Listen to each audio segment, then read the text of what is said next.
एका घनदाट जंगलात एक ससा उड्या मारत मारत फिरत असतो. तेवढ्यातच तिकडे कासव येतं. अरे वा, आपल्या जंगलात आज कोण येत आहे बरं? अहो कासव महाराज, आज कुठे फिरायला निघालात? तेवढ्यात तिथे एक राजहंस सुद्धा येतो. कासव हळू आवाजात पण शांतपणे, नेहमीप्रमाणे संथपणे चालतो आहे. चालणं म्हणजे व्यायाम, व्यायाम चांगला असतो. ससा थट्टेने, हा हा हा, व्यायाम म्हणे. तू चालतोस की सरपडतोस? मी तर 3 फेऱ्या झाडांना मारून येईल, तोपर्यंत तू एक पाऊल पुढे टाकशील. तोपर्यंत तिथे भरपूर प्राणी जमा होतात. जिराफ, हत्ती, राजहंस, हे सगळं संभाषण ते ऐकत असतात.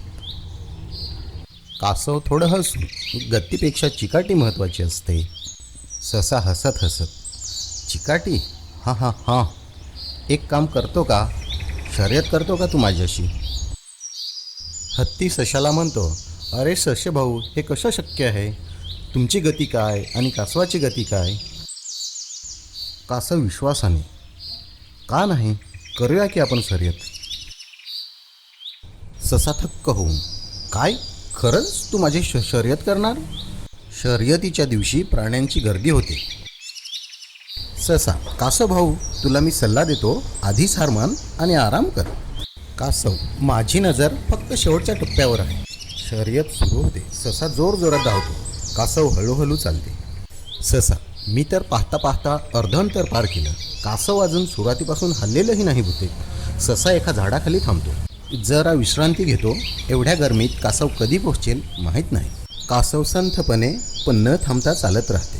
कासव स्वतःशीच, ससा झपाझप धावतोय, पण मी न थांबता मला चालायचं आहे. प्रत्येक पाऊल मला विजयाजवळ नेतंय. कासव सशाला बघून, अरे हेच म्हणतात, गर्व करणारा नेहमी चुकतो. ससा डोळे चोलत, अरे बापरे, किती वेळ मी झोपलो. ससा बघतो तर काय, कासव कधीच पोचलेल. ससा हैराण होऊन, हे कसं झालं? कासव हळू आवाजात म्हणाले, अरे मी थांबलो नाही आणि तू थांबलास.